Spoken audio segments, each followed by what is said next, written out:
joining us today. So we're talking about hair health from sort of the inside and the outside. So it's myself and the amazing Tabitha is joining me as well. So we're doing the talk together today. So my name's Michaela. I'm a nutritionist registered with BANT. I originally became interested in nutrition after I had experience with something called fibromyalgia, which is like a chronic pain and fatigue condition. And I had tried a lot to sort of get on top of it, and I wasn't really finding much change really. So I thought I'll just try and change my diet and see if that helped. So that is what helped me recover from nutrition and what got me interested in it. And then I always say that my endometriosis keeps me interested in it. So although I don't fortunately have fibromyalgia symptoms these days, I do have endometriosis, quite advanced, which is sort of a whole different talk, but it's a hormone condition. So I'm very interested in the ways that how we eat affects our hormones, but also what we use topically. So things that we put on our bodies and even on our scalp, which Tabitha is going to talk about, how that can be absorbed and interact with our hormones. So I had an experience a couple of years ago where I had had a surgery for endometriosis, and I had also had COVID. And then I just found I had this huge change in my hair, especially around the crown. I was losing loads of hair, and it just sort of it really was quite a big shock. So I got it back to normal, but going through that, I think as Tabitha and I were just saying for the talk, when you're not well and then you then have a change in your hair or your skin or something like that, it just makes you feel so much worse. So, I really feel for my clients when they go through that, but there is fortunately so much you can do to work on supporting your hair, which is great. So we'll be talking about that today. So this is the amazing Tabitha, who is an absolute pioneer in the organic hair care world. She has 30 years of experience and award-winning hair products and this amazing salon in the Cotswolds. Is going to talk to us all about scalp and hair washing and products and how what we use can really interact with all of our hair health and our hormones and everything. Tabitha, did you want to sort of say anything about yourself there? Or are you happy with my... Yeah. Maybe now is just, well, first, Yeah. welcome everybody, and thank you so much for your time today. It's really lovely to be able to talk to so many of you. It's been a really, really good sign up today, which is lovely. So I was somebody who started hairdressing at 16, straight from school, and my mum had been a hairdresser, my grandmother had been a hairdresser. My son actually since went on, so we're sort of four generations in the family in hair, and I've always been passionate about it. But it was when I was pregnant with my eldest child that I had a light bulb moment, similarly to as you've just described, Michaela, in that for me, I had a conversation with a savvy midwife who told me that I should stop colouring my hair because I was pregnant. And her view was, her words to me were exactly, Tabitha, do you realize that this is another mouth? Whatever you're putting on your scalp is absorbed directly into your body because every single hair on your scalp sits in a little follicle bulb, and that little bulb has a blood supply to it. And that's what, feeds, that's what creates the hair. So, and of course, that's a two-way stream. So anything you're putting on the scalp is going directly into your baby, into the placenta, and directly into your unborn child. And I was like, whoa, why has nobody ever taught me that? At that Amazing. Yeah. I Yeah. had my own salon.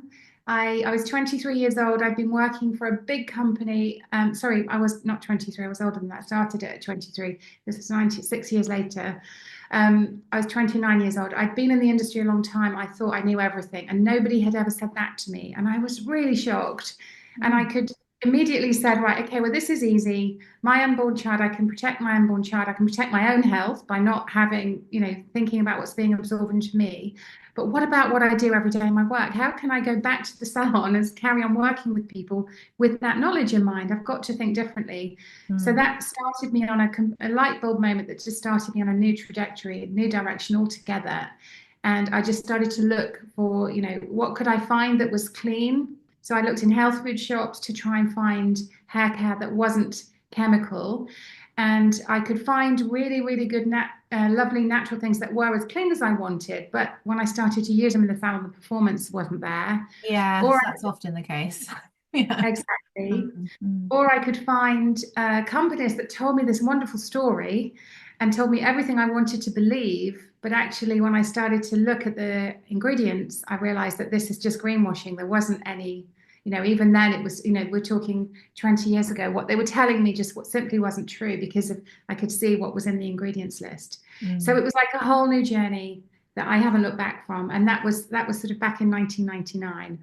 Wow. So really a pioneer because it wasn't anything people were thinking about then. And No, Tabitha and I are both ambassadors with the Soil Association certification, which is basically when something like a beauty product is organic and they have the stamp. And I think Tabitha, you did a post the other day about how you only need to have 2% of organic products to be able to say it's organic. And people spend all 2% this money ingredients. on something thinking it's organic and they're thinking they're getting one thing and they're just not. And I get really frustrated for my clients as well when they're buying stuff, but also from a food point of view, where sometimes you get these like health food bars and you think they're really wholesome and they're the same amount of sugar as what you get in those like giant cookies from the supermarket. So it's, hopefully this talk can kind of help people understand a little bit more about how to sort of understand, like with the greenwashing, like you said, which is basically when something looks super I healthy and think clean and I it's think the not. thing It's is annoying. exactly. Yeah. I think the thing when it comes to cosmetics and when it comes to natural, healthy food, like these are choices that we make as consumers. I hate that word, but when we're shopping, we're Mm. consuming,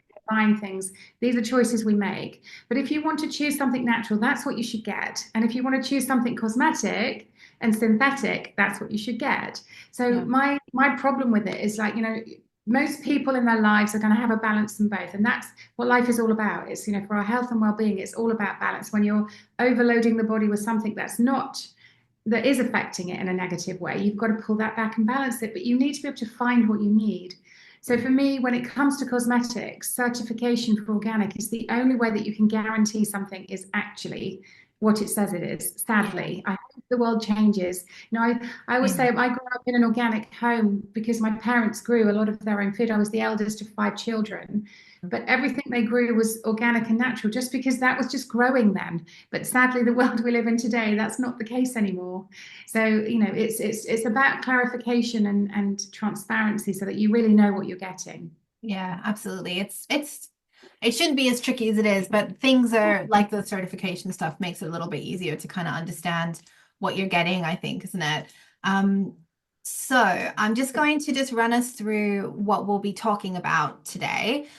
So I'm just going to very quickly give a very quick overview about hair, as Tabitha mentioned around like the hair follicle there, and then I'll talk about hair and the rest of the body where I mentioned about like hormones and the thyroid and COVID and how things like that can affect our hair health and sort of how to approach that, diet and supplements. And then Tabitha is going to take us through and talk about the scalp and hormone disruptors and oiling, which I'm super interested in. I have some questions for you about hair oiling. And I will actually say, because I have if I hadn't, if I left it to its own devices, I would have like quite wavy curly hair. And I have really coarse hair. And so I often find when I put oil on it, it doesn't go in. But Tabitha's got this amazing rose oil that actually works. And when I used it, I was like, oh my gosh, this is amazing. So it's probably one of my favorite hair products I think I've ever used, honestly. So Oh, it's so I good. So really I really want to talk to you more about hair oiling. And then hopefully we'll have time to have a little bit of a chat and a Q&A. But if there's anything that we don't cover, do feel free to reach out to myself or Tabitha on our socials, or you can email us and we'll definitely get back to you. Um, absolutely. so hair health. So as Tabitha mentioned, we have this follicle, and then inside the follicle is where the hair kind of sits. I won't go through sort of each individual things, but Very there's important. You see there the blood vessel, the blood supply, the two-way yes. street. Yeah, that's it. Yeah, so it's sort of that two-way relationship. And it is so interesting when you start looking into this kind of thing. And same on the skin with sort of the products that we put on our skin that we do absorb that. And some of these things can interact with our hormone receptors and are not great sometimes with throwing off the balance there. But it really is that two-way relationship which Tabitha will take us through. We have the four different phases of hair growth, and they're not all hairs in the same phase at the same time, but there can be certain things if we're in stress, for example, that we can sometimes skip certain phases or we spend more time in other phases than maybe we should do. So we'll kind of talk through a little bit about different foods that sort of support the growth as well. Um, with hair in the body, I always say when I'm working on anything, so if it is hair health or skin health or hormones, digestion, whatever it is, or energy, it's sort of like a whole body situation. I would say it's like a tip of the iceberg. So what you see above the surface, for example, with hormones, Maybe you might see like PMS or perimenopause is really difficult, something like that. That's just the symptoms, and then under the surface, there's so much more going on, and it can all sort of contribute into that sort of picture that you're actually seeing. So when we work on supporting something like hair health, we would be thinking about the follicles and the scalp health, but also what the thyroid is doing and your hormones and your stress as well. So nothing kind of works in isolation in our bodies, and kind of having that multi-discipline approach can be really helpful with working on the inside and the outside to support something like hair. Um, Stress is a massive influencer on our hair. It can affect the phases and sort of how quickly we can go from one phase to the other as far as shedding and sort of losing a lot of hair. But not all stress is physical stress. So we can have something like a surgery. So that was what happened with me. I had a surgery, and then it was about 3 months later, I noticed this big change. And the reason it's 3 months is that most of our body systems live on these 3-month life cycles. So often you might go through something, and then it's 3 months later that you then see your body be affected by that. So I work a lot with long COVID, and often the people who come to me, they had COVID, they were fine, and then 3 months later, everything kicked in. Or if you've gone on like the pill or something, doctors will say, give it 3 months or 6 months. So our hair and skin and nails can all be affected in that way as well. And I think it's important to remember and give your body that time as well if you are working on something like your hair, that it does need a little bit of time to take in what you're doing and then to really see that difference as well, because you do need a little bit of time there. But stress is a massive influencer on that, and I mean, who amongst us is not pretty stressed a lot of the time? So whatever we can do to work on supporting stress, which we'll talk about from a nutritional point of view later on. But I think, I'm sure Tabitha, you would agree that a lot of the like nice sort of scalp massages we can do and that kind of stuff can be really nice with stress management as well, while you're sort of trying to work on your hair health or getting your hair Absolutely. back. I mean, yeah, absolutely. I really built into when I created my range, I really built into a lot of wellness because I realized that, so much of what we do, we're so busy, but the one thing we all do is wash our hair and dry our hair, style our, even if we let it dry naturally and we don't style it, we have that part of a routine at the very least. So we're doing it anyway. So let's up the ante a little and let's make it part of a wellness ritual. Hence why all my products are aromatherapy scented, and we built in, I really want everyone to slow down, not, instead of scrubbing the hair every day in the shower in the morning and racing through that bit, actually let's try and be able in a position where we can wash it less because we're using products in a different way, which I'll come to later. Mhm. But we're also then engaging with aromatherapy. We're using opportunities to do some deep breathing, do some wellness, and just build our personal care routine into something that's really nurturing us. Yeah, it's lovely. Really Because nice. Yeah. traditionally it doesn't. Yeah, yeah, normally just scrubbing away in the shower really quickly, for sure. Yeah. Um, so there's definitely a hormone link as well. So I mentioned, I have endometriosis. I also have the joy of having PCOS as well, which when PCOS is sort of kind of not controlled well, what can happen is that you have excess androgenic hormones. So you have hair growth here, and then you usually lose some hair in this area. And that was part of what happened to me after my surgery, and my hormones went really up and down, and the COVID sort of threw off my cycle as well. And I had a lot of hair loss sort of around this area here, which eventually kind of got back into a normal spot. But that can be a big part of it as well. We also can have, fibroids, and there can be a lot of inflammation and low levels of iron that you sometimes get with these cycle changes if there is something like fibroids or endometriosis. So when people have these, sometimes in perimenopause, you can have really heavy periods during that time and you're losing a lot of your iron. And the thing that I always say to my clients is that we care what we look like, but our bodies could not care less what you look like. Body doesn't care about your hair, your skin, and your nails. You do, but the body doesn't. So if you have low iron, if you have low zinc or lower collagen, the body's not going to be sending it to your hair. It's going to be sending it to your muscles internally so you can walk and keep your heart pumping and that kind of thing. It's not going to be giving you any leftovers, really. So sometimes you have to, like I said, thinking about these things in a broader sense can be really helpful when you're kind of digging away and working under the surface there. As I mentioned, so postmenopause and age, so we do get a little bit of shrinkage in the hair follicles postmenopause, in a postmenopausal environment. We can also have malabsorption. So sometimes as we get older, or if we start layering in medications that we're taking, and often people who are maybe postmenopausal are given things like omeprazole, which suppress stomach acid, which is maybe helpful with indigestion or the side effects of other medications. However, that does block a little bit of nutrient absorption. So you're maybe eating a lot of iron or whatever those foods are, but you're actually not absorbing it that well. So that's something that sometimes needs to be taken into consideration. We also get lower collagen levels. From our 30s onwards, we make less and less collagen ourselves. And then we typically can have higher cortisol as well post-menopause because we don't have that sort of hormone support kind of going on so much from a progesterone point of view. And then that can increase the cortisol, which is a stress hormone, which then influences the rate that we lose hair as well. So definitely all these things are things that you can work on, and we'll talk about that a little bit later on. But again, just having that starting point of understanding as an individual which boxes you might need to tick that apply to you, and then kind of taking it from there.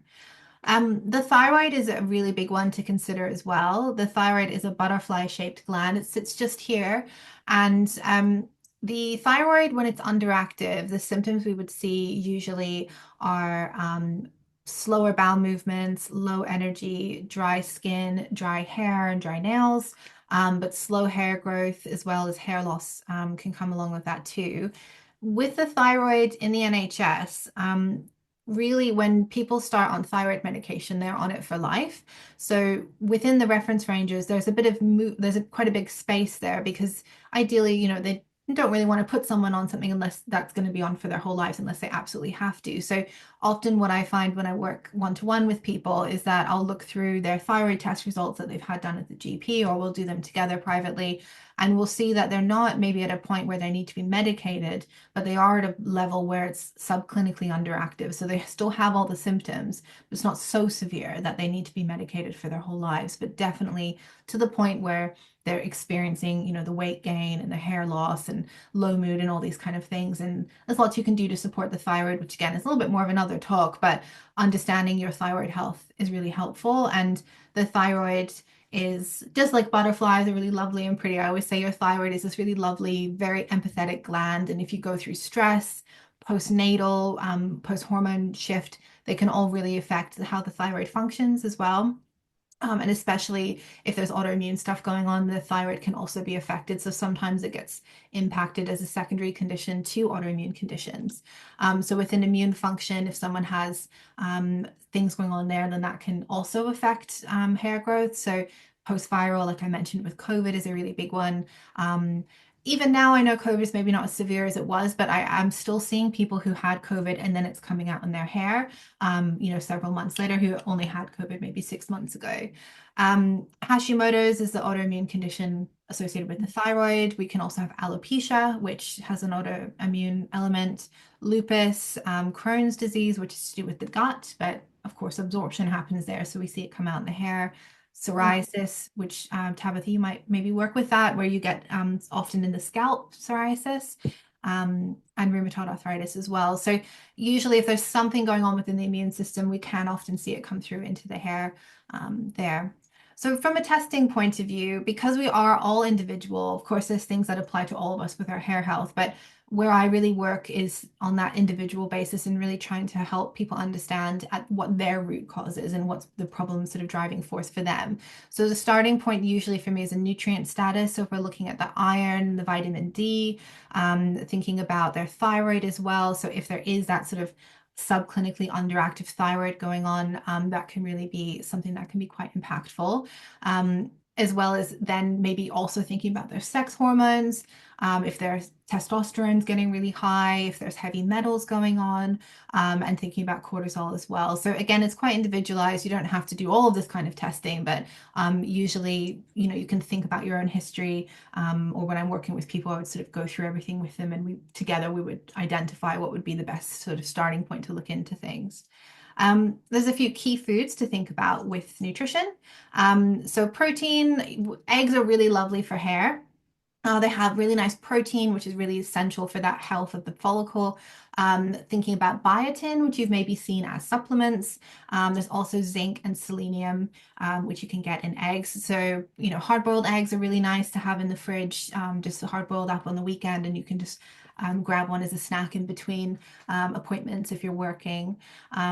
Maybe not for you, Tabitha, and have egg breath over your client. Maybe you need to eat scrambled eggs at breakfast or something instead. Meat as well. So again, you get that protein, you get the iron. So iron is how we deliver oxygen around to the muscles and to the brain. It's why when you have low iron, you can feel like you get brain fog and you can feel physically very weak. But it's also how you deliver oxygen up to the brain follicles, so the hair follicles. So iron's really important, and it is again something on the NHS. The reference range for iron is called ferritin, and it's 15 to 200. So it's a really massive range. And I'm not normally happy for people to be at 15. I usually like people to be up at like 70 or 80. And that usually feels strong. And, their hair feels good and their nails feel good as well. Berries are really helpful. They really protect the follicles from free radicals, which are things that sort of come in and cause a lot of chaos in the body. Vitamin C is essential for collagen production, and it also helps you absorb your iron as well. So the way you can incorporate this into your diet, for example, if you're having an iron supplement and you're having it at breakfast, you could have some berries at the same time or drink a little bit of juice. Or if you were eating steak, you could use like fresh lemon on the top as a dressing, and the vitamin C helps you get more of the iron out of the food that you're eating. Avocado is lovely as well for the vitamin E and the antioxidants. So I won't get sort of too into it and make you feel like you're in biology class too much, hopefully, but you have different types of fats. There's saturated fats and unsaturated fats. And the layers, on the outside of our cells are made out of a layer of fat. And when you have lots of unsaturated fats, that molecule is very flexible versus a saturated fat saturated. So you think it's like a stiff sort of stick and it's like covered saturated. So that would be things like butter. When you have lots of these unsaturated fats, the outside of the cells are nice and sort of fluid looking, and you can sometimes see people in their skin if they have lots of unsaturated fats in their diets because they have that kind of nice sort of glowy looking skin naturally. And it's also helpful from a nutritional point of view for your wider health aside from appearance because it's easier for things to sort of move in and out of the cells as well if it's sort of nice and fluid. So avocado is really lovely for that. Maybe half an avocado every day would be great. Citrus fruit, again, is lovely for that vitamin C because it helps with collagen production and also, again, helping with absorbing the iron as well. And then spinach. So spinach has vitamin A, which is helpful for hair growth. Again, more vitamin C and folate, which is a B vitamin. Fatty fish, so we get those nice oils that I spoke about. And there was a study that looked at people and their omega-3 fatty acid levels, which you can actually test. And they found that people who had good levels of omega-3 fatty acids had less hair loss than people who had low levels. Omega-3 is something that, we do hear about, but there is more and more kind of coming through around like postnatal health as well, and hair health and skin and everything as well. So it's definitely something to think about.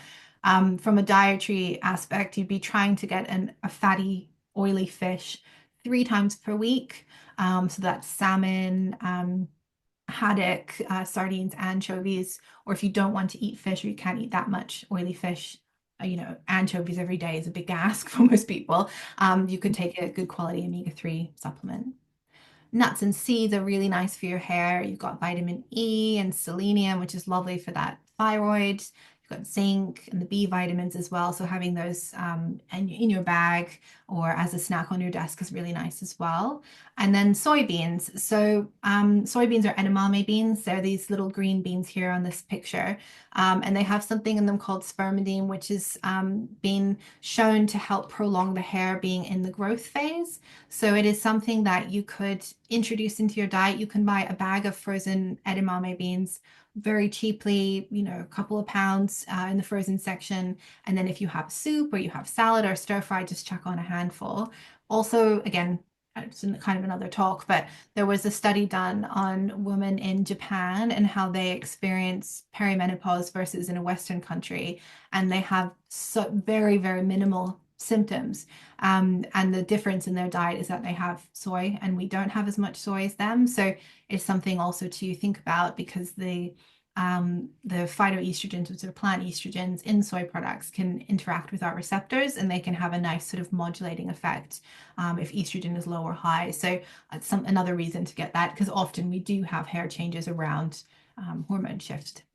Mm. From a product point of view, it's different types of collagen. So type 1 is the one you would be thinking about for hair. MSM is also something useful to think about with hair health, and then a good quality multi as well. But then you kind of get into the more condition specific things. So if there is, say, low iron or there's thyroid stuff going on or there's autoimmune things happening, then you would need to be very specific about the supplements that you're taking. But a collagen and a multi is a good sort of starting point. But if the hair loss is coming from, a really root cause, and that's where you really need to work at from a supplement point of view. So for me, the next steps are usually thinking about your unique challenges and then making alterations to the diet from there, but definitely thinking about deficiencies, thinking back, well, what happened to me 9 months before I started having all this change in my hair, and then sort of trying to work almost backwards from that point. At least that's how I do things clinically.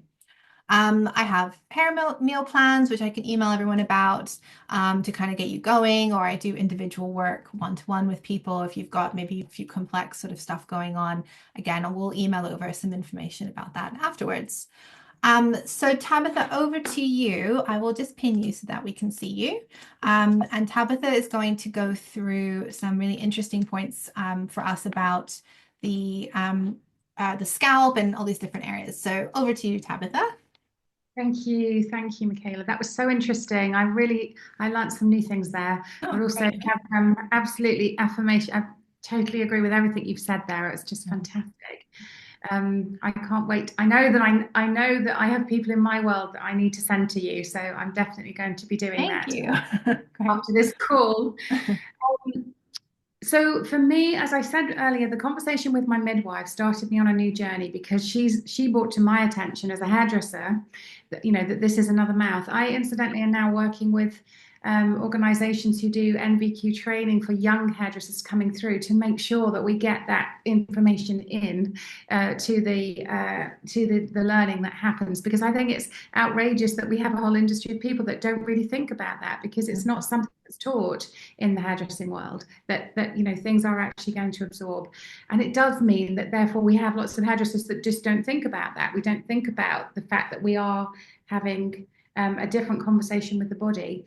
It started me on a completely new journey, and I started to look at, okay, so if what are the things that are in my industry, what are the things we're doing that are really affecting the body, that are absorbing it? And obviously color was a big thing initially, and that was the conversation I had with the midwife. However, I will go there for a moment with color. I started to look at how we can look differently at color, how I could find the least chemical versions of color, because it's impossible to make most colors without some form of chemical. But I have found colors that have way, way, way less chemicals, that are sort of are able to be used for cancer patients, and that are tested afterwards to ensure that they're much gentler and they're not having the same toxic effect as a traditional color would have. And I found lots of plant-based colors as well, but they don't do everything. Mhm. What my team and I started to look at is how we, and also where's the danger zone. And actually, what most people sort of imagine, that if you're bleaching or lightening hair, that's the scary. We sort of started that horrible word bleach because we think about the chemicals that we put down the sink and down the toilet. Yes. Yeah. Sounds so awful and harsh, Mm. but actually, it's the dark hair dyes that are far more dangerous Oh, interesting. than something like lightening. Yeah. So lightening hair is using hydrogen peroxide, in the most part, because you've got to sort of open up the cuticle and lift out the pigment from the hair color to make that work. That's not as dangerous for the body, and mostly that's done in sort of highlights and off the scalp for people as well. So if it's not touching the skin, we're having that safer conversation already. But Sure. if you're somebody who's going grey and then goes to starts to have a full head color back to the color you were, if you're dark brown, and the darker you go, the more it's a problem, because those dyes are man-made chemicals to create that depth, to create the darkness. Oh, I see. Interesting. And the problem is that once you start doing it and it starts, maybe when you first started to do it, you might just have a few little grays here and there. But because you're block coloring with a solid color, when it's just one little centimeter growing through and you're parting, it starts to really show up. And women become in the danger zone, from my point of view, when they're sort of getting to that panic stage where they're like, oh my gosh, 2 weeks in, it's happening again. And they're starting to color the hair every 2 weeks or 3 weeks. So then these dyes are being absorbed into the body really regularly, which is when it starts to become an issue.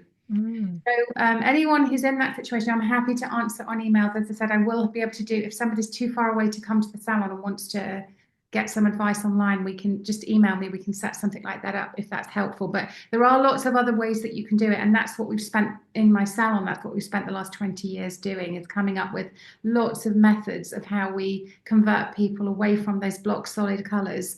And we just apply a bit more intelligence to what we're doing, frankly, and approach it with, like, here are all the tools we've got in our kit. How can we meet the needs of this person, thinking about the whole body health? So that got me thinking that everything I do in my work, I need to recognize that there is a body under this scalp that I'm working on. Face. And a lot of what goes on here will affect here for sure. And it also affects the whole body. So I started to look at, well, what products are we using every day? And of course, the big thing that we use every single, well, not everybody now uses it every day, but one of the things that's used a lot is something like shampoo.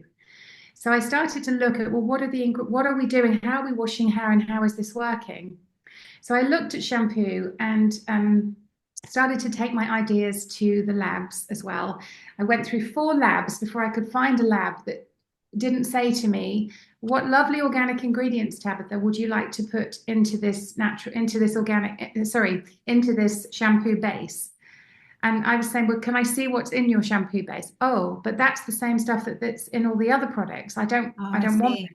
Yeah. And they said, no, this is shampoo. Molecularly, shampoo is designed to be a degreasant. And whether you're degreasing the hair or the floor or engine or your dishes at home when you're washing up, a degreasant is the same molecularly.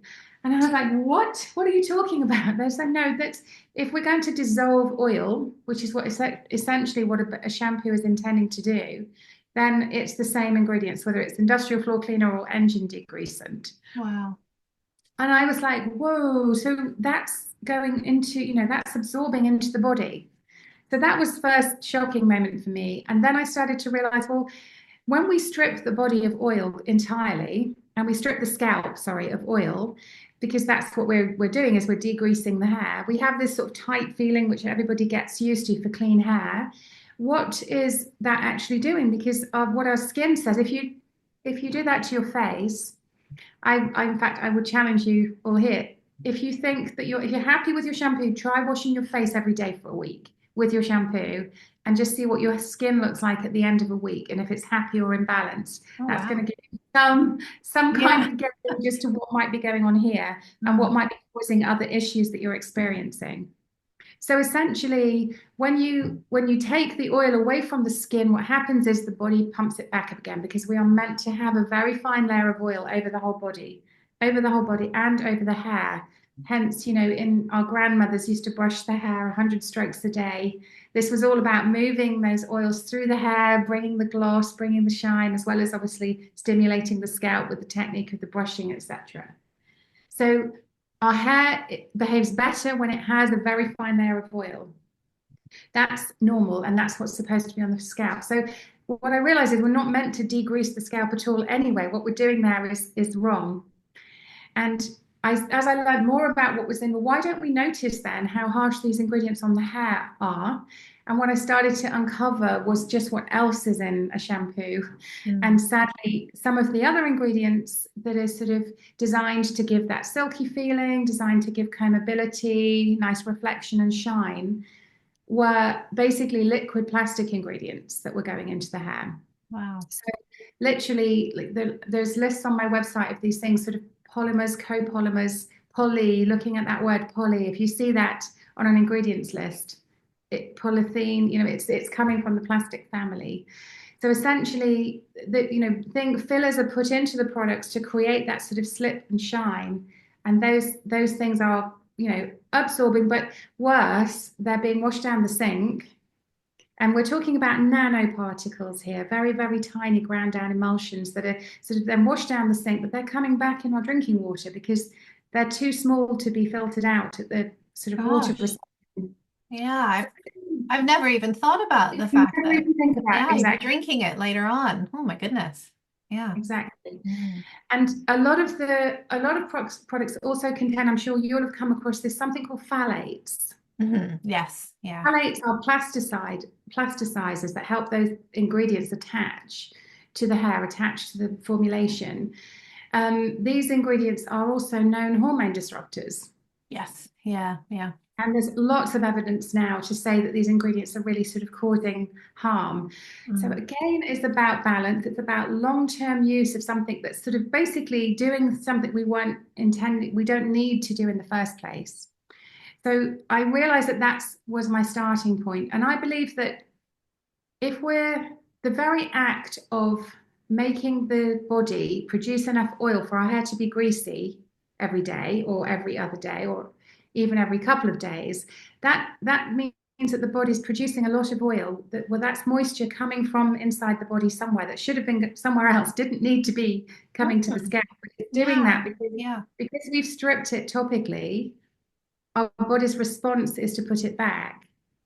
So if that's in balance, not a problem. But if you are having to do that too often and you're doing that daily or every other day, and you're doing that in a heart, it's too much for the body. And I believe that that in itself is also destabilizing the hormones because it's just the natural equilibrium of the body isn't where it should be. Wow, And so where interesting. hormones. Yeah, I've never thought about it in that way before about the fluid balance, and it's so true. I mean, I've tried a different skin product, and it's like this amazing exfoliant or something, and then the next day I'm like, why is my skin so oily today? And of course now I Yeah, understand that's why. It's like a yeah. response. It's so interesting. Or Yeah. if what you're using is too aggressive, it Mm-hmm. will have that response. If what you're using isn't aggressive though, and you're using something that, so I've got two washing products in my range. Mm-hmm. If you're using something that is really gentle in the way that it cleans the hair, but it also has maybe some oil in it. So it's Yes. having this sort of gentle conversation, saying there's enough oil here.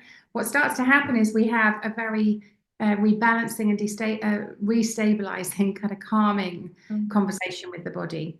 And Mm-hmm. you referenced something earlier that's so true, and it's what I always say to everybody in this conversation, that it takes time for the body to shift. If you've been overproducing oil since your teenage years, Yes.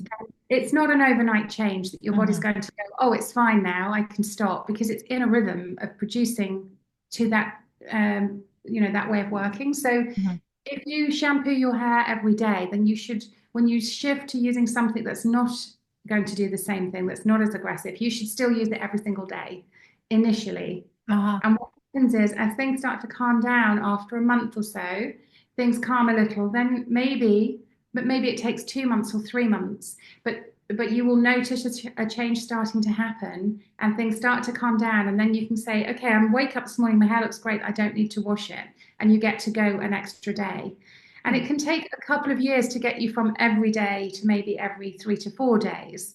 Mm-hmm. But that shift is huge and it has a massive impact on the body. It has a massive impact on your life, frankly, because you've got more Yeah. time Doing it and every day. you Yeah. can actually live your life instead of spending so much time doing this job of washing the Yeah. hair. um, moving into hair oiling. I'm mindful of time. This conversation could go on so long, and we haven't got all day. So I know that we're both talking so fast to get enough information in. But another really important thing that I started to realize is hair oiling. So what we're talking about here is to put back the acid mantle in the hair. So what I'm talking about is, if you all look at the back of your hand, you see a sheen on your own skin, and that is the acid mantle. That's the protective layer that's supposed to be there. You know when it's gone, when you've used something too harsh. Maybe if you're washing dishes at home and you've done a lot of washing up and suddenly the skin feels tight, Mm-hmm. or if you do something too harsh on your face, you get that tight feeling in the skin. So that's when we've removed that acid mantle.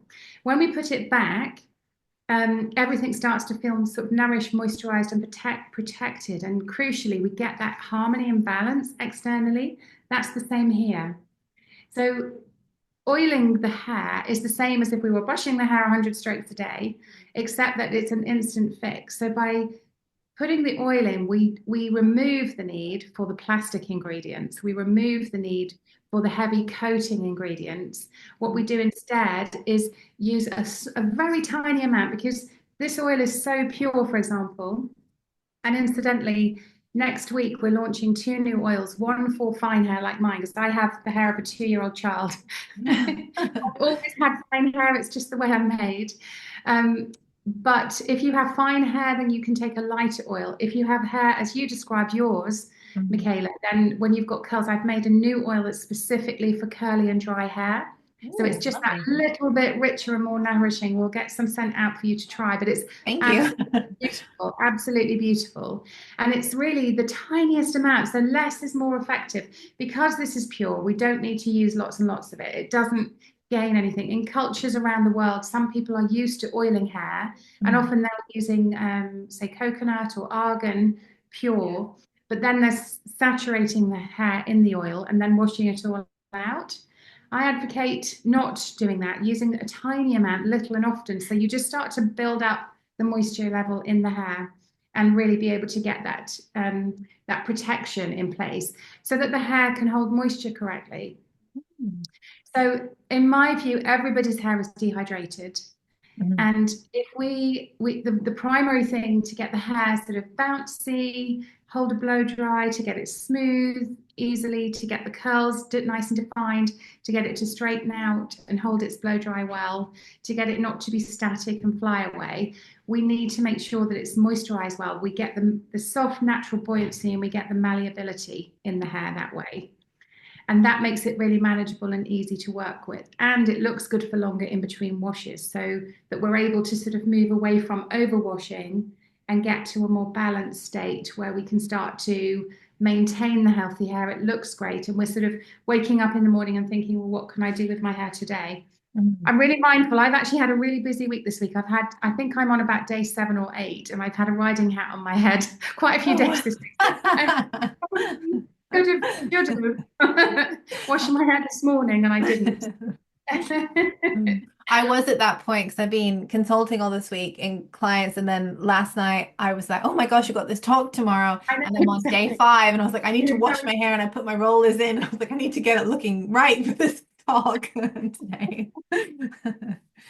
Mm. So liberating to be able to choose when you wash your hair. And my whole philosophy has always been around let's try and let's try and create balance. Let's try and create a conversation that's about balance so that we support the body externally rather than aggressively attack it daily. Mm. Going through the motions of sort of, scrubbing the hair in the shower, quickly then wax some conditioner through, then we're hair dryer, blasting it dry with lots of heat. And it's so much attack, attack, attack on the hair and the scalp the whole time. Being able to just slow that whole thing down. In your image here, you've got the hair lathering all the way through the hair. My Mm. top tip for you all today is whatever you're using going forward, wash your scalp and your roots with your washing product. Don't rub the lather through the length of your hair. So the hair itself, I like to think of it as cashmere. It's a very delicate fabric. However thick and strong it is, it's Oh, still lovely. a very delicate fabric, and we need to be kinder to it. So that's Mm. how we get the best out of it, is to really, by pre-oiling it, getting it in its natural balance, being able to then add moisture to it to get it to perform and do all the things that we want with our various styling looks that we want to achieve. If we don't strip it in the first place, so we're using a gentler shampoo, that will make a huge difference to what's going on in the root area. But to the hair itself, if we don't need to wash out. If you're using a pure conditioner, then when you're combing your conditioner through, that will adequately clean the hair itself. And when you rinse that off, you've then cleaned the hair with nourishment and made it look and feel much better from the start. So you don't actually need to rub all the way through the length. You do need to shampoo, through the back of the head, into the neck, behind the ears, into the crown, and you might get a bit of lather then through the root area. That's all good. And Hmm. then when you rinse it through, that will be enough to refresh the ends. But this idea of flipping it all on top of the head and really rubbing it through, you Mm. absolutely don't need to do that. The other advantage is you'll use less product that way as well. So you Yeah, I was kind just of, going to say, then you don't need so much product as well, which is great. absolutely, Yeah, exactly. interesting. So moisturizing is a really important way of looking after the hair. And for those of you who've got very dry hair or curly hair, some of you might have heard of the curly girl movement, and those people with curls that are wanting to wear their curls defined. Mhm. Curly hair is very thirsty hair, and you can actually wash it with moisturizer. So I have an amazing conditioner which is called 4-in-1 conditioner, and it's a detangler for everybody in the shower. But for those people with curly or very dry hair, they can use it as a washing product as well. And Oh, for all of us, as I just said, when you comb the conditioner through, because it's basically pure moisturizer for hair, you can just massage this into your hands and you'll feel how incredibly nourishing it is because it just absorbs in like a hand cream. But when you moisturize your hair and then rinse it out, it cleans the hair adequately. But if you've got curls, you don't need to use the washing product at all. You can just, I would say to come off shampoo, you maybe should alternate with using this as your washing product for a couple of months, and then in time you'll be able to start just using this. So with yours, Michaela, I'm not suggesting because you've probably got a softer curl that you can blow out nicely, and it's not a really really tight curl. Is mhm. that fair to say? It's like an S wave, but the bits Yes. underneath that haven't had all the years of bleaching and everything. So I had quite long hair, and then in September last year I had a miscarriage, and I thought I'm gonna just cut my hair. Sure, I cut it to my shoulders, and then this is my new hair, and I'm gonna be really nice to it. So the bits that have never had any color on them underneath, they've got this really nice defined S, but then all the bits on top that have had years and years of like color and just normal salon toners and stuff on them. They're the stubborn girl method, and then underneath is like the curly girl method. So Okay. it's sort of like you said, that in between, I think, on my head, which I'm sure lots of people are in that point where they have some damaged and then some natural hair to deal with. 100%. So you need to zone your application of treatment. So those areas of the hair need more nourishment. Those areas Okay. of the hair definitely on that top layer, don't rub lather shampoo through. Just use the conditioner. When you shampoo the root, condition through there, pre-oil that area a little heavier than everywhere else, so that Mm. you zone your application to kind of balance out the hair. Something like this conditioner, you can wear this moisturizer in between washes too. So you keep reapplying moisturizer to the hair Yeah. in between on the days where you don't need to wash the hair because it just revives it and gives it that extra nourishment. So if you can Mm. get the hydration levels increased in those dry areas, you'll get that S back. Okay. Yeah. The good thing about dehydration is that it's easily fixed with just hydrating. So pre-oiling is the best way to increase the moisture levels. And then adding moisturizer to it, Mhm. and in the form of your sort of conditioner is just incredible. Oh, Somebody just put a question up there. I know there were quite a few questions that we may need to answer after the call, yes. but a I'll question just just have. pop up there that if you're using pure moisture, it absolutely doesn't weigh the hair down.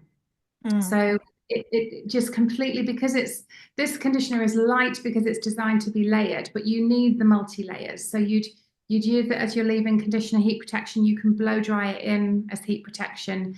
You Mhm. could use a little more for styling, and you can use it for finishing. But Mhm. the next day, if your S isn't there and you haven't got the curl result that you want or the smoothness that you want, if you wear your hair straight, you can just apply it and Mm. leave it.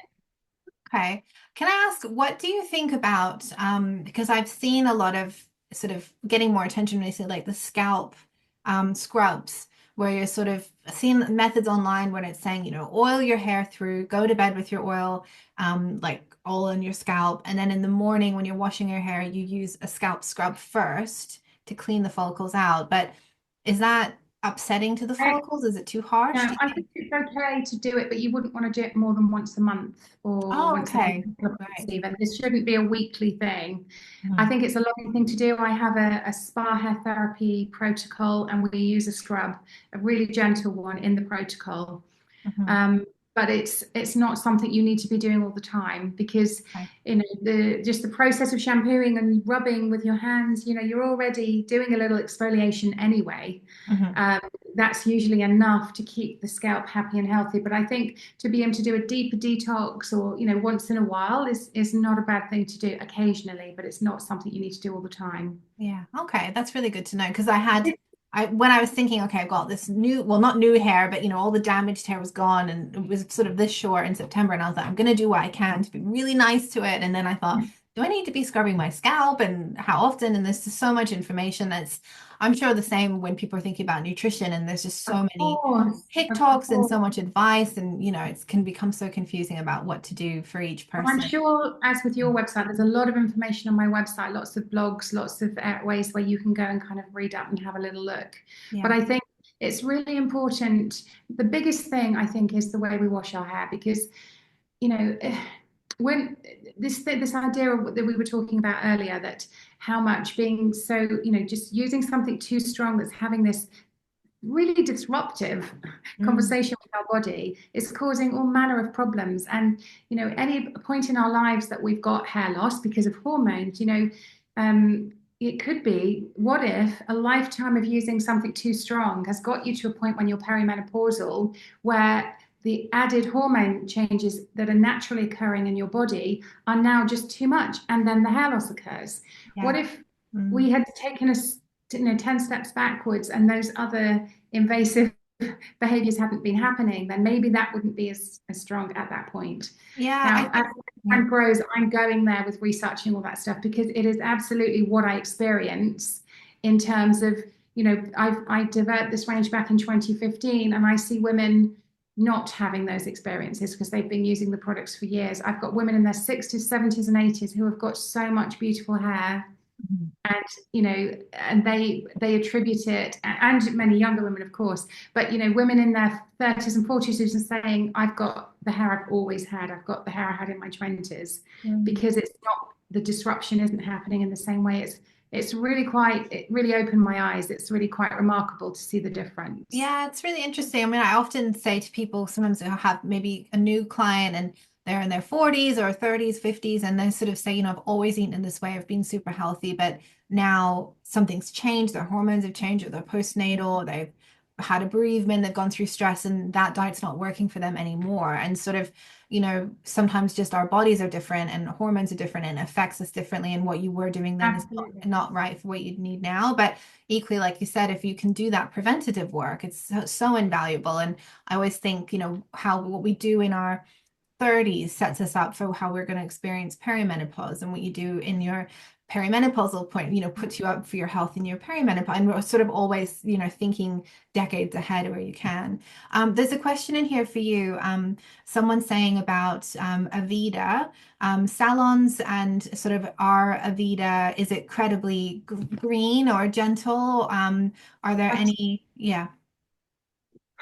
I don't like to quite directly about other brands. I don't think it's fair Okay. for me to say that. I'm not. Yeah, I looked at them on my journey, and it wasn't clean enough for me. Okay. Is there Yeah. something they're asking, sort of, if they can't get to you, is there something they should be looking for in salons? Because I've seen, some of the areas where I live, they'll have like we'll say like vegan salon or something like that. Are there certain Yeah, things I mean, people should be looking out for? vegan doesn't always mean chemical. Vegan doesn't always mean ethical and chemical free. There's a bit of a misconception. I think you have to be careful. I Mm. have nothing against vegan salons, but it doesn't mean that they're not saying chemical free. They're saying they don't use animal products. That's a different Yes. conversation. Yeah. Yeah. And I think that when it comes to, I think having a conversation with your hairdresser where you are thinking, how can I limit the amount of times that the color touches my scalp? Can they design something that means the color doesn't touch my scalp as often? Is Mm. a big thing. So if you're already having highlights, great. Maybe you can have a natural plant-based color on your roots, and then having highlights around that in your design. Just challenge your hairdresser to think outside the box a little bit rather than just painting something on. As I said, I will have consultations available if somebody's really feeling stuck with that, and can't get to the salon. But I think it's just shifting away from this kind of just block coloring can be a really big big thing. Yeah, definitely. It's really, really helpful. Well, I will be sure to share all your details and everything with everyone who's attended. So if there are questions they wanted to ask, very specific Sure. things for you. And we will have been asked here if people can access the recording, which they definitely can. So I'll Yes, get that sent great. over to everyone. But We'll email, I think we're both going to email out to everybody just to give you some more information on how to reach us both and how to access. I'll also put in there, I know you've said you have a discount code for your consultations.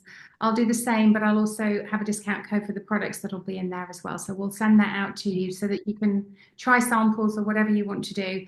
But as you said, we're available for information and we've got email boxes on our website so that you can ask questions if you need to. yeah, Thank lovely. you everyone for attending. It Thank was, you. Yeah. I think we could have talked for a whole day, I Michaela. know, I know. I always say, I'm Australian. I could talk for England and Australia, and I talk and talk. So it's good maybe that we had a time limit. Otherwise, we would have been here all day, both of us just chatting. So, but yeah, so interesting. I've learned so much from you just in this short talk, about oiling and Likewise. yeah, all of that. Absolutely. So Thank thank you so you. much, and thank you everyone.